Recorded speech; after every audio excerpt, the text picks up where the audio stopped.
Esta seção apresenta vários procedimentos de soldagem, né? Esses procedimentos de soldagem são técnicas muito tradicionais, né? São apresentadas juntas de topo bem típicas, onde você fizer essa, essa aplicação, né? São bem conhecidas, né? Soldas de filete também como juntas de penetração total, né?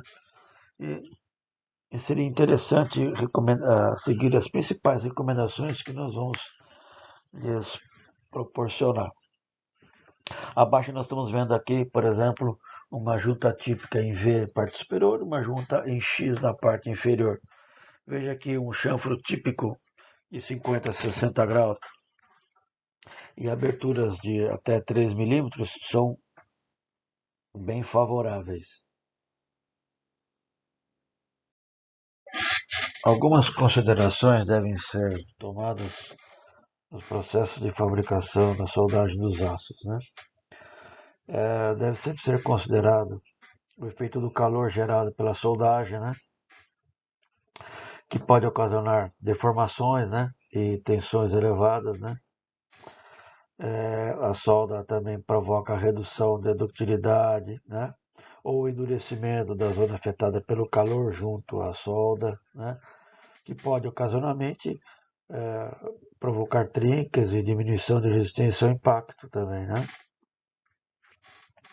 A diminuição da resistência mecânica na zona afetada pela soldagem, né, muitas vezes é encontrado em alguns aços encroados, temperados e revenidos. Então tem que ser considerado isso também. E você deve considerar a taxa de aquecimento, né? O tamanho da fonte de energia, as propriedades, a espessura do material base que você vai ter que soldar, né? Considere também as taxas de resfriamento, né? Antes do início da soldagem, né? A condutibilidade térmica do material, né? Pós-aquecimento também, né?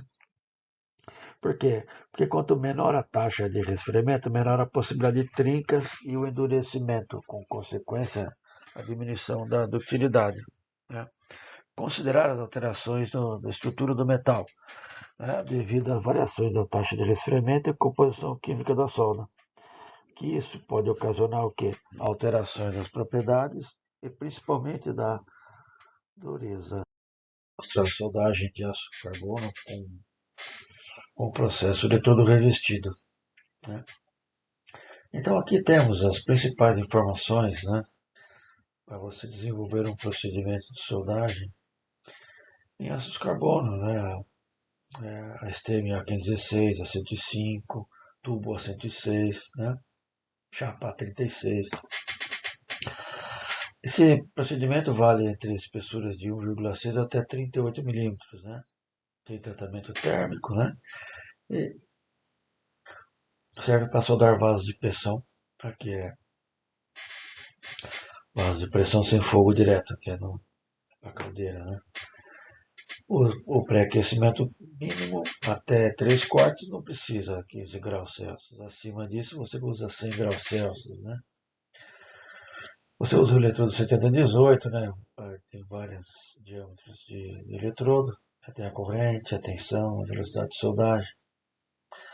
Procura estar um pré-aquecimento acima de 3 quartos, né?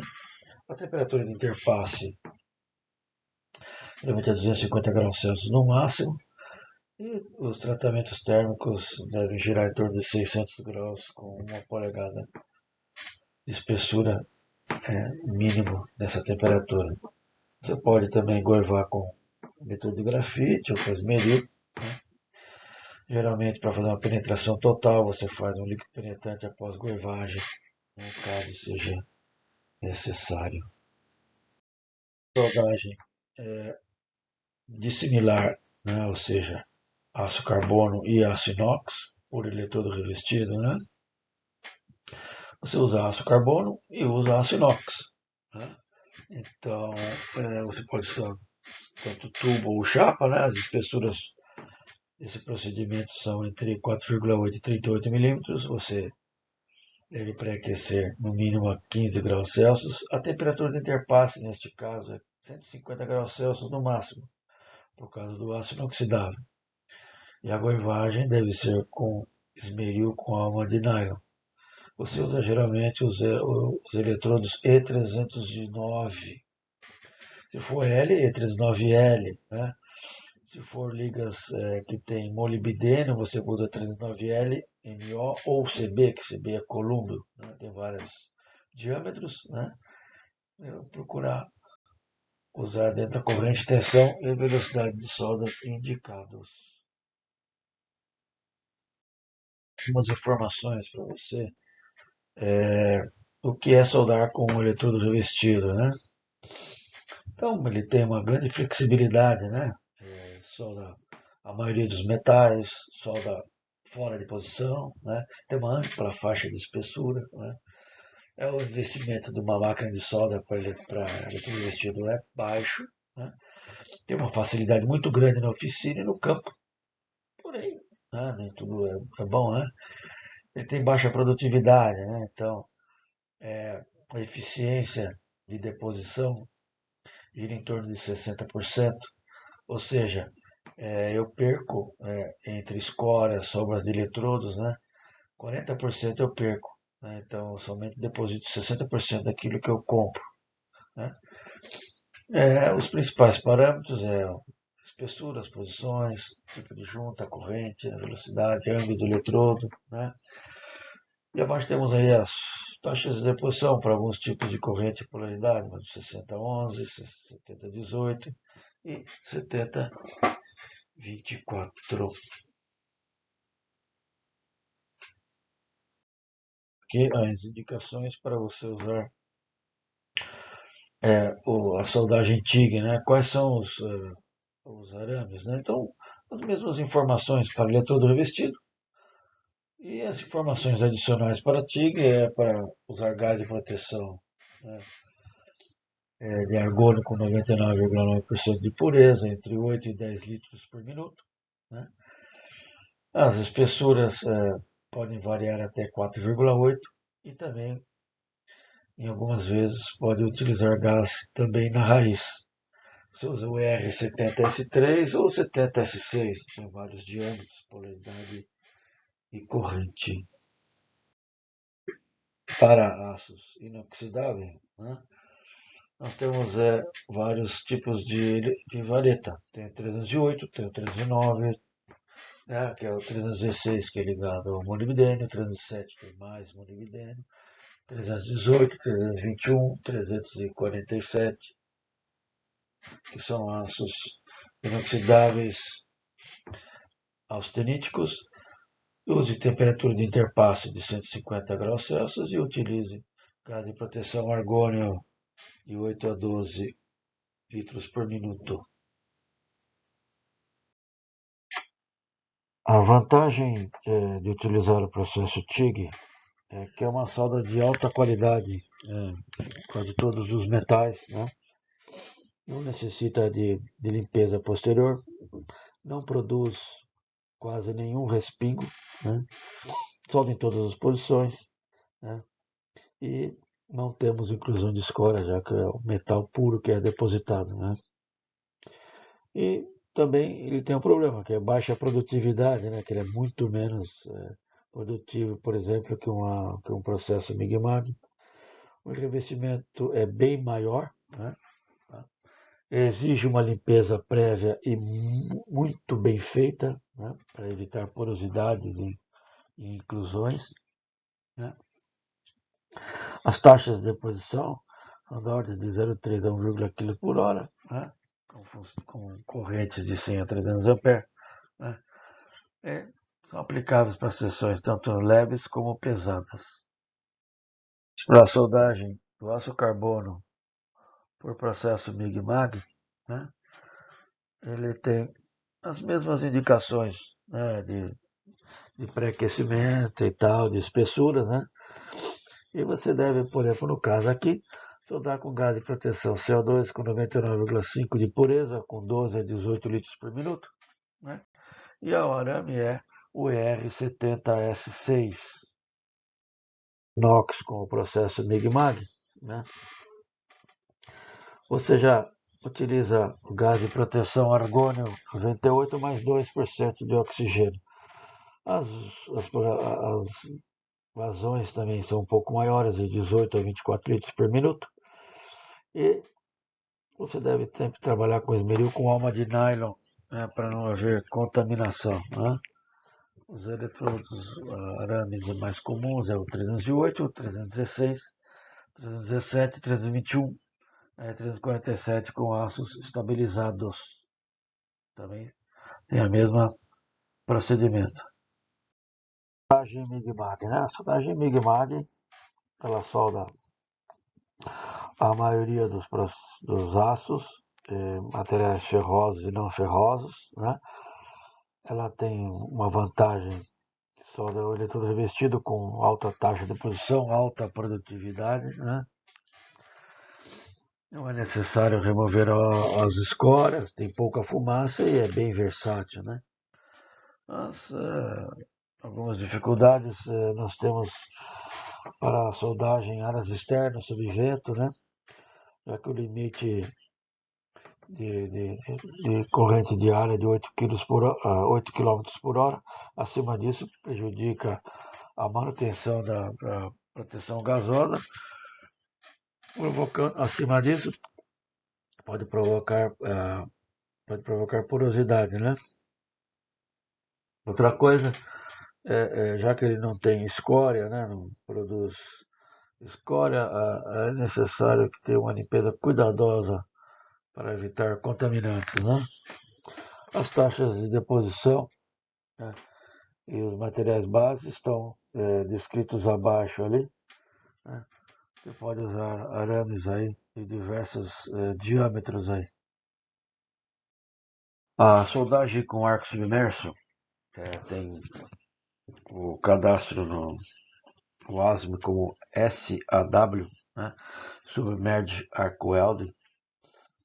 Ele tem muitas vantagens nas aplicações de soldagem de alta qualidade, pois tem altas taxas de deposição, né?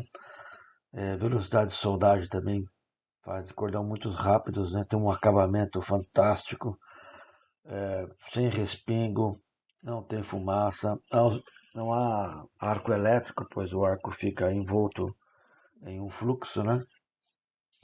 E a alta produtividade, ela é um dos fatores determinantes para a escolha desse processo.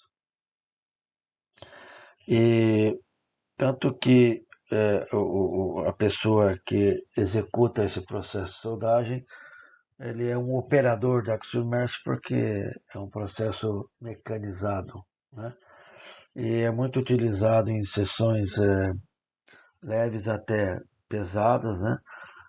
Soldas circunferenciais e longitudinais. Mas, infelizmente, ele tem algumas limitações, como ele não é aplicável a todas as posições de soldagem, né? No máximo, na posição horizontal, né? Ele também ele é muito utilizado em aços carbono, em aços baixa liga, né? Até aços inoxidáveis, né? Tá?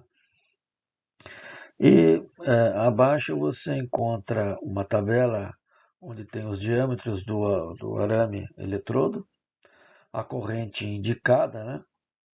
A faixa de corrente e as taxas típicas de deposição em quilos por hora.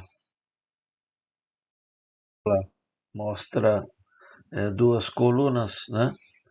Onde eu tenho os tipos de aço que vão ser soldados, né? E os tipos de eletrodo revestido e indicado, né? Por exemplo, aços baixos carbonos, né? Entre 1008 e 1025 são soldáveis perfeitamente com eletrodos da classe 60 com limite de resistência com 350 MPa e acima e até os 70 KSI de resistência mecânica, né? Temos aqui também os aços médio carbono, alto carbono, os baixa liga, alta resistência, né? Os baixas ligas à base de níquel cromo, ligas ao manganês, ao cromo, todas elas têm uma série de indicações, sendo que quanto maior a liga, né, maior é a necessidade de pré-aquecimento e de eletrodos com mais alta resistência. Os aços cromo-molibdênio, né, são aços que têm a propensão a temperar, né? São aços de elevada resistência mecânica que podem chegar até 950 MPa, né? E você sempre deve usar o consumível o mais próximo possível das condições do metal base, né? Não esqueça sempre de incluir pré-aquecimento e tratamento térmico após soldagem, tá? As temperaturas de pré-aquecimento podem variar, né, para espessuras finas, desde vamos chamar de um quebra-gelo de 40 graus Celsius, né, passando por espessuras médias de 3 quartos de 100 a 200 graus Celsius, ou também com faixas de carbono mais alta e espessuras mais elevadas, que pode chegar até a 350 graus Celsius de temperatura de pré-aquecimento mínima. Tá? Sempre lembre de fazer tratamento térmico após soldagem. Né? Tá? E as temperaturas podem variar de 620 a 745 graus Celsius, né, com alívio de tensões, que depende muito da espessura e da faixa de carbono equivalente do aço. A soldagem de aços austeníticos, principalmente os aços da série 300, né, 304, 316, né, 347, né, esses aços eles não são temperáveis, né, porque eles são aços austeníticos. Eles têm alta coeficiente de dilatação térmica e por isso nós devemos tomar muitos cuidados quanto à deformação. Sempre que possível, usar dispositivos e planejar muito bem a sequência de soldagem.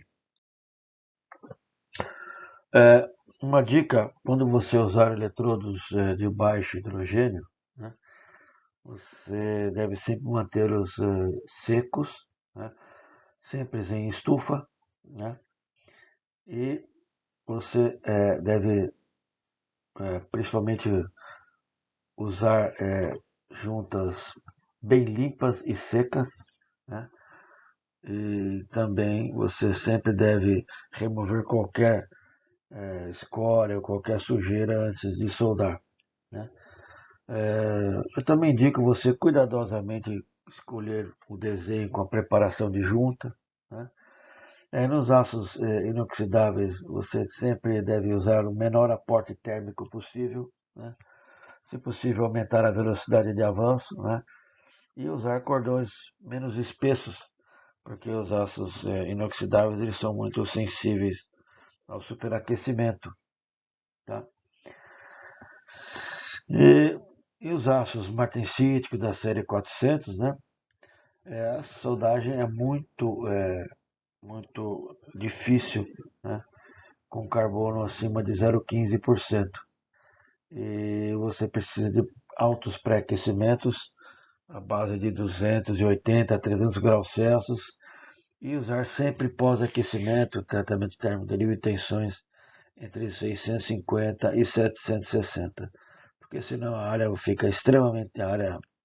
afetada pelo calor fica extremamente frágil e não é muito indicado não fazer o tratamento térmico após soldagem. Soldagem dos aços baixa liga, né? Nós sempre alertamos que você deve sempre usar eletrodos com a liga o mais próximo possível do metal base.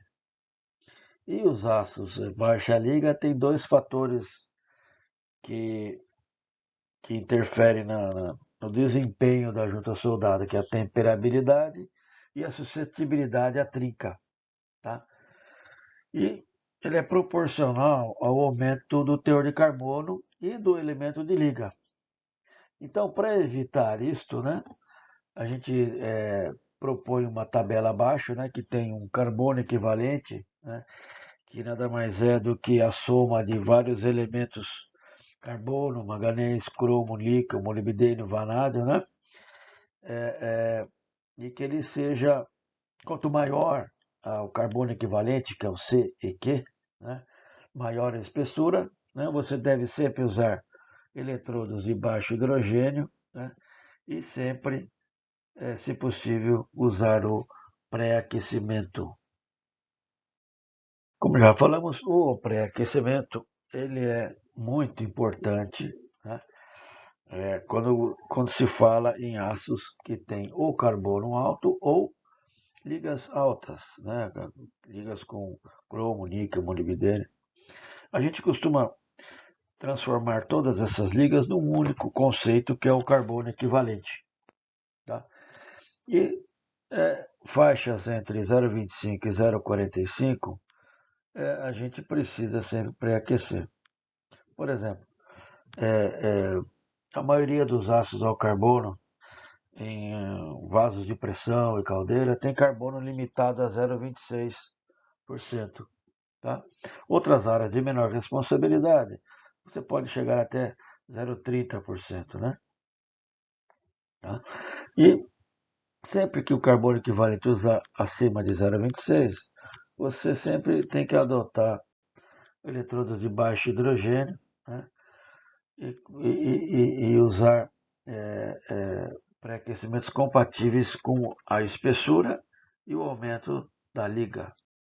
Que nessa tabela nós temos uma coluna com o tipo de aço, quer dizer, ele vai em cima os baixo carbono e vai aumentando a liga até chegar nos baixa liga e alta liga. Né? Tem a faixa de temperabilidade, né? o problema da tendência à trinca e o que você deve fazer para eliminar esse problema de trinca.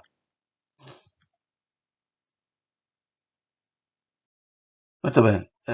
Aqui nós temos aqui uma tabela, né, onde é indicado os aços baixa-liga de construção mecânica, né, os aços SAI da série 40, 50 e 80 mil, né, com vários tipos de espessura, né, e para cada espessura, ou faixa de espessura e o aço indicado, tem o pré-aquecimento indicado. Então vocês podem ver que quanto mais o carbono, né, que é 30, 40, maior é a temperatura de pré-aquecimento e se a espessura é maior, maior será a temperatura de pré-aquecimento. É sempre bom dizer que esses ácidos eles geralmente são temperados e revenidos e devem ter uma livre de tensões na ordem de 520 a 620 graus Celsius por hora para cada polegada de espessura. Tá? Dessa forma você tem uma possibilidade de ter uma zona bem dúctil e favorecida aí por um alívio de tensões que vai favorecer uma melhor ductilidade da junta soldada. Nas transparências a seguir, elas dão uma ideia de procedimentos de soldagem, né? De juntas dissimilares. O que é uma junta dissimilar? É uma junta onde você tem dois metais bases diferentes. Por exemplo, aço carbono e aço inox. Aço carbono e baixa liga. Aço inox e aço carbono. Né?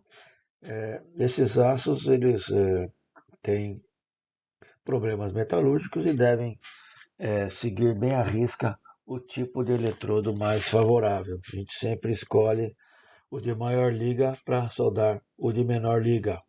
Né? Eles são indicados para soldagem com eletrodo revestido, né? TIG, MIG e arco submerso. Tá? Essas tabelas de 1 até 4 devem sim, sempre ser usadas quando os materiais são diferentes um do outro, ou seja, metais dissimilares. A combinação de metais bases, ela tem uma coluna e uma linha em cinza mais escuro, né?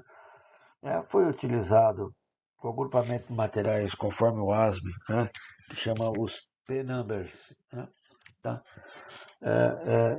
Você tem uma letra e um número, tá? Você pode ter mais de uma indicação, né? E para cada letra e número, você tem o eletrodo e o ciclo térmico indicado.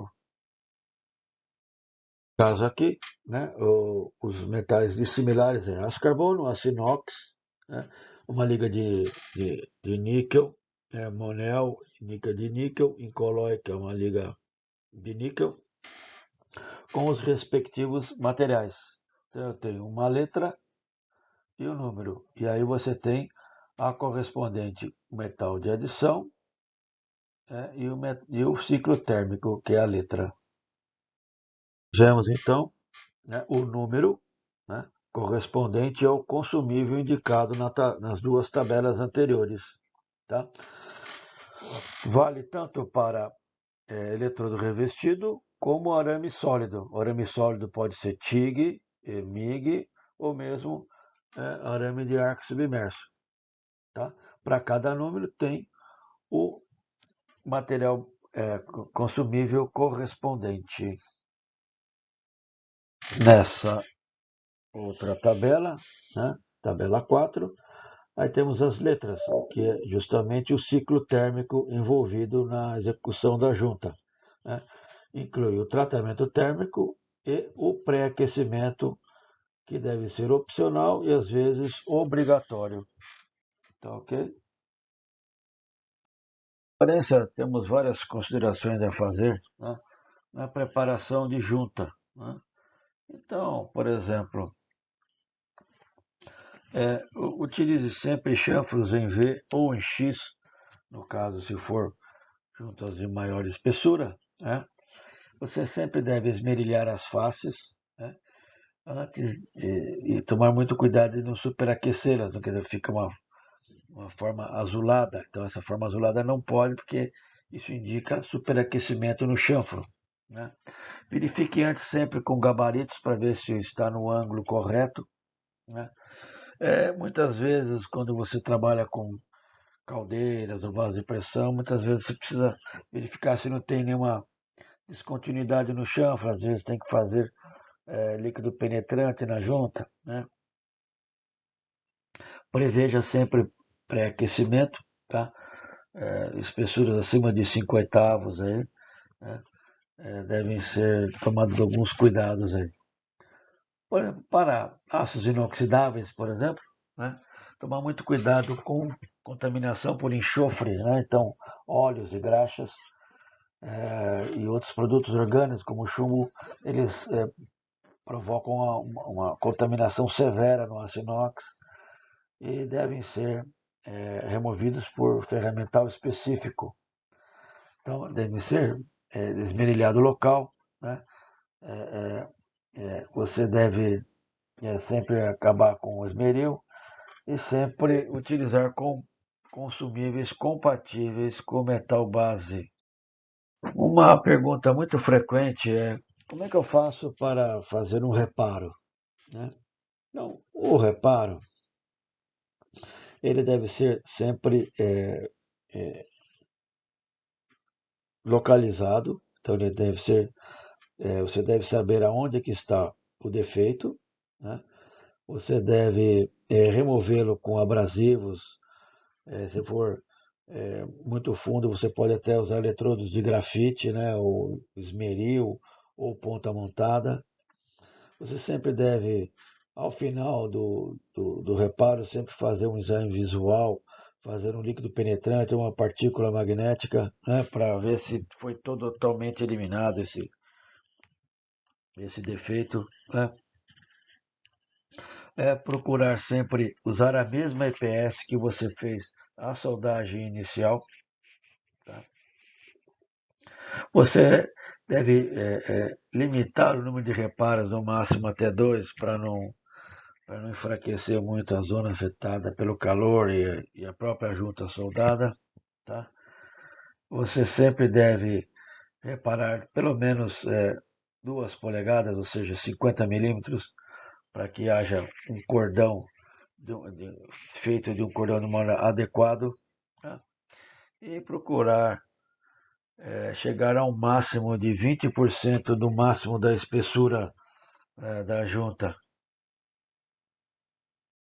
Sempre saber o local, né, da junta soldada, pré-aquecer, fazer fixação da espessura do material base, né?